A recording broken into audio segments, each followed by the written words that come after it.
Hi, I'm Ruth Williamson with 1 Million Cups Sherman, and we're here each week at 8:30 in the morning to network and then to begin around 9 o'clock with our 1 Million Cups Sherman event. And each week we have a new business, a startup, or a business that benefits startups at our meeting, doing a 6-minute presentation followed by 20 minutes of questions and instant feedback. So if you will, go ahead and text 164-653 to 650-600-9016 to let 1 Million Cups know that you're here. I'd like to announce our sponsors. Brad Douglas with Douglas Distributing provides all of the printing for our collateral materials that we demonstrate. I have Ideation Station and we provide the venue. Beam Me Up supplies me with the coffee, and TechWave, JJ McGrath, provides all our technology. And I'm going to start with a 2-minute video from 1 Million Cups that gives us a better idea of what our purpose is. 1 Million Cups is a weekly educational program developed by the Kaufman Foundation. It's a place where our entrepreneurs can come and connect within the community. There's a real kind of vibe or a real energy here that's about supporting entrepreneurs. We have 2 presenters each week, 2 entrepreneurs. They come and tell about their journey. They each have about 6 minutes to present. You're telling people what you're up to, and you're essentially getting feedback from them. There's about 15 to 20 minutes of Q&A. All the questions that they asked us really got us thinking about new ways to think about our business. It was good just to be able to get that feedback from the rest of the community. So over the years we've added more cities. It creates a great energy here to see what's happening across the country. Last question for you, what can we as a community do for you? The what can we as a community do to help you question is what really coalesces the community around every single presenter. When somebody applies to present to 1 Million Cups, they're instructed to watch a series of videos through the Kaufman Founder School website. It's invaluable information for someone who's founding a startup. I felt better prepared, I felt more confident, and I think a little more focused than I would have been otherwise. Had I not watched the videos of the founder schools, it was a great way to prepare. I really like the educational component of 1 Million Cups because it does create that open forum. You're going to hear great ideas that will help you start thinking even more about what you want to do with your business. What I've learned from other entrepreneurs is very, very valuable. The cool thing about 1 Million Cups is that you're amongst other people like yourself. Just hearing someone talk about their startup, it just was magical to think, wow, there's other people out there like myself. Sitting in a room with other people that have ideas too, it helps people to leave thinking, you know what, my idea is worth something, it's worth pursuing, it's worth going after it. Even if it looks like a challenge, I should still go out and try to do it.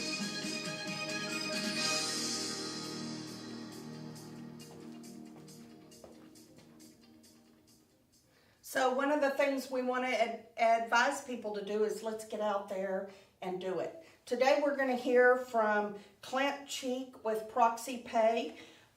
One of the things he puts on his card is a Peter Drucker quote, "All great change in business has come from outside the firm, not the inside." So I'd like to bring Clint forward to meet with our 1 Million Cups Sherman community. Guys, thank you so much for having me. 1 Million Cups is a great opportunity to meet people in the community and to build not only some profile from our business, but to get feedback from people in our we're working directly with. As Ruth mentioned, my name is Clint Cheek. I have a startup. We started our company about a year ago, and there are lots of little things that we do, but my card also says that I am a business consultant. So kind of a little bit of history about me. 20 years ago, got out of college and went into the risk management business. And from there, spent some time in risk management, got into asset management, and worked with a lot of business owners to understand what it is they were trying to accomplish, how they were trying to protect their business, and what their goals were and where they really wanted to go. 2008 happened, and if you're a financial person or a risk management person in 2008, you really couldn't buy a job. So I took a lot of what I learned in that industry and stumbled into the retail business. So I spent some time opening stores. Over the course of about 7 years, I opened 11 locations. Some of them crashed. Some of them did very well. And then I got bored and decided I'll go back to school. So I went to SMU and I got a master's degree in business. Phenomenal experience, great contacts, an amazing alumni, and highly recommend that program. But what it taught me is that I was learning all these metrics and all these banking and all these business and why businesses fail and why they succeed. And I looked into my own businesses and understood very quickly that the Amazons and the internet was going to kill retail and some of the things that we were doing.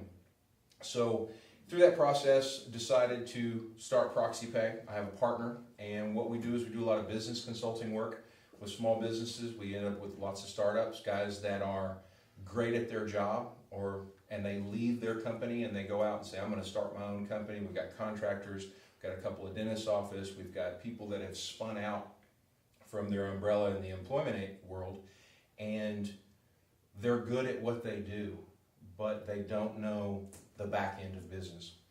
So we work with a lot of them, and I always like to talk to people and visit with them and try and give them something that they can take away. Primarily, and people laugh at me because I say there's 4 number one things. Each one of them is a number one thing that you have to manage correctly, efficiently, and ultimately will lead to profit. The first one is stuff. Property, plant, equipment, inventory, how you buy it, how you hold it, how long you hold it, how soon you're able to get rid of it, and those metrics come out and go to the bottom line. The second one is money. And a lot of times people think, well, money is what I've got in the bank. Well, it's also your accounts receivable, it's your accounts payable, it's how long you have those dollars out, how soon you get them back in, how you use your money to leverage different things inside your business, and there are efficiencies that have to go around that. The third one, and this is the most neglected and overlooked, and this is really kind of the focus of what we're doing at ProxyPay, is your human capital. People don't factor down what it costs to turn over an employee in a particular position. So your human capital, how long they stay, how you're managing your employee experience, very, very important to the profitability of the firm. The fourth most important thing to an entrepreneur that has to be managed correctly and can kill or determine whether a business is successful is the entrepreneur's time. Because how much time do they spend on particular tasks? And efficiencies are very, very important. So we start with the efficiencies, then we move into the employee experience, and we try and tie all those things together. One thing that a lot of people find valuable in the way they approach how they use their time is you can only, as a business owner, spend your time on one of 2 things. And that's either going to be revenue producing activities or non-revenue producing activities. So if you're spending time in a process that doesn't actually generate dollars to the firm, it's one of those processes that needs to either be outsourced, automated, and put to some sort of efficiency. If it is a revenue producing activity, we need to find a way to make it faster. We need to find a way to make it more profitable and to make sure that those are the focus of the company.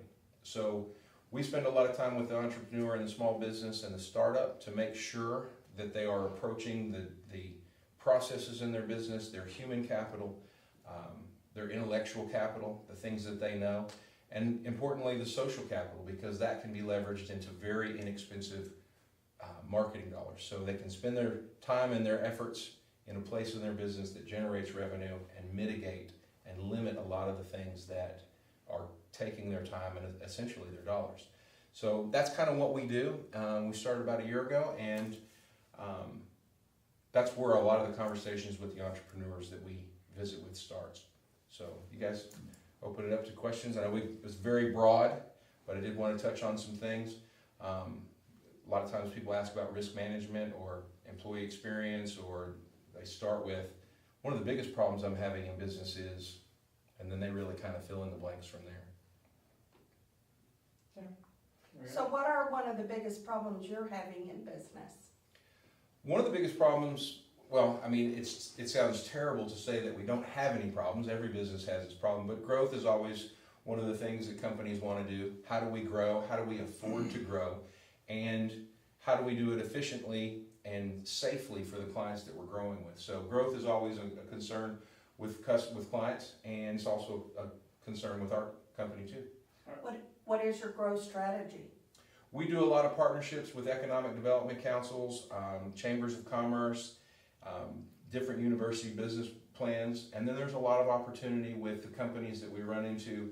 You've got a law firm that says, we're getting killed on our health insurance. How can we lever that down? Well, let's look at what you're doing. You're on a fully insured plan. We can leverage you into a relationship with a bigger group and leverage that down into a self-funded plan, and you pay your portion of the self-funded plan. So that gives us opportunity to help them and and help us grow too. And where are y'all based out of? So I live about 30 minutes east of here. We're a virtual company, and so we're paperless. I was having a conversation earlier with Ruth. I don't have any files. Everything's on a machine. It's in the cloud. Our employee experience, whether it's their taxes or their 401k, it's on their phone in their pocket.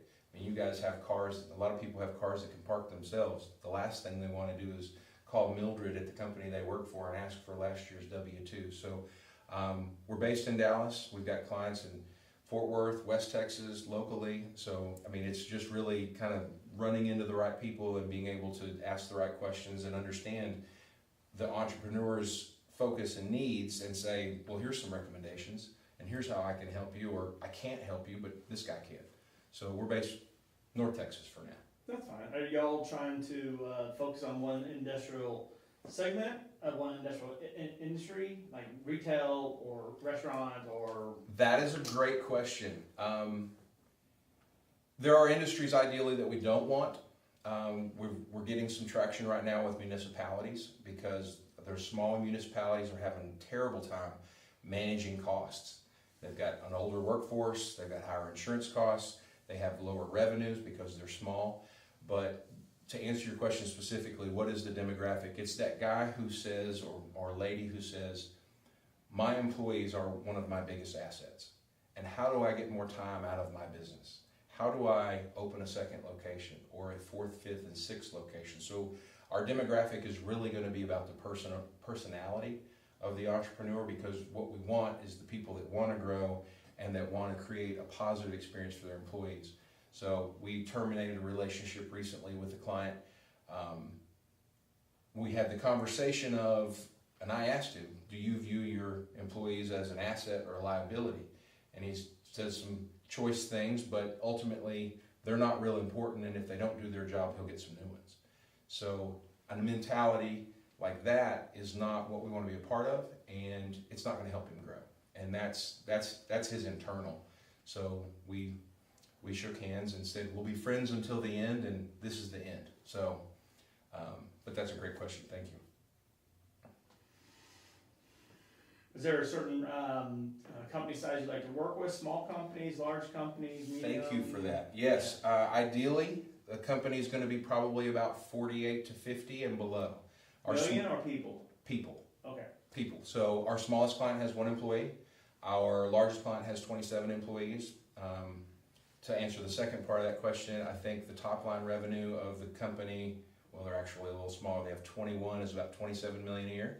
And our smallest company, they do about 650,000 a year. So we did meet with somebody recently, which was great. They have a company, they do about 100,000 a year. Yeah. I made some recommendations, told her how to get to the point she wanted to get to, and said, your industry is very mature, and using us probably wouldn't be that advantageous, because I can answer your questions and you really don't need to pay us to do what we're going to do, because, I mean, your industry is very simple. Sure. So ideally 50 and below, and ideally it'd be great if they have HR concerns. I mean, if they've got, how do we reduce retention? We went into one company and he's like, I can't keep people. Nobody wants to work. And I asked him, I said, is it that nobody wants to work, or is it nobody wants to work here? And the people that you want, the ideal people, the great people, already have jobs. So how do you attract those people and retain them in an efficient, cost-effective way? And that turned into an entirely different conversation that put us on track to develop a plan to say, okay, this is the type of employee that I'm really after. This is what I need to reduce as far as my turnover. This is how we need to, these are the systems we need to put in place for training and tracking. And ultimately, what we will save him in over an 18-month period in his new hires will more than pay for the consulting fees and the things that we would we would require from him. But that's a good question too. So you are basically, from my understanding, just a basic general business consultant. I do a lot of consulting. Yeah. And think of our company as an outsourced Fortune 500 HR company. We're going to provide the technology, the efficiencies, the conversation, position things inside the company to say these are the assets that we need to address. So I do a lot of consulting, yes, but ideally, at the end of the day, we're an administrative service organization that provides technology and processes to small businesses to help them grow and to help them expand.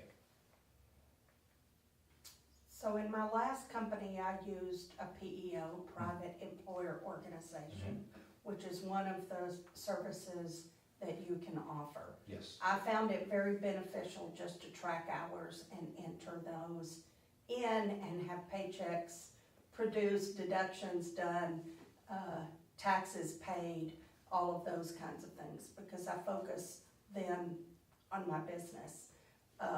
So tell us a little more about PEOs and how they can be used today, in today's economy, to provide HR and benefits for small companies. So when you think about a large company, let's say they have 450 employees or 4,500 employees, and they have a person in HR that just does HR. But if you're a company that only has 40 employees, all of those employees still have the same needs. But that company is not willing to afford, or it's not a good idea for that company of 45 employees to afford an HR professional that costs $75,000 to $125,000 per year. So we offer HR and health insurance and workers' comp and negotiations for the risk management and all the things that are going to occur in an HR, but as a part-time basis. So it gives them the ability to attract big company talent and retain them. In addition to that, our technologies. So we've got one client, they hire a lot of subs.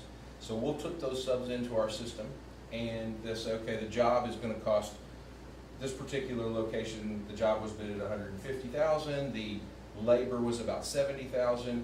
We know that this is an 8-week project, so our labor should be this per week. One of our technologies gives them the ability so that those contractors can clock in on the job, at the job,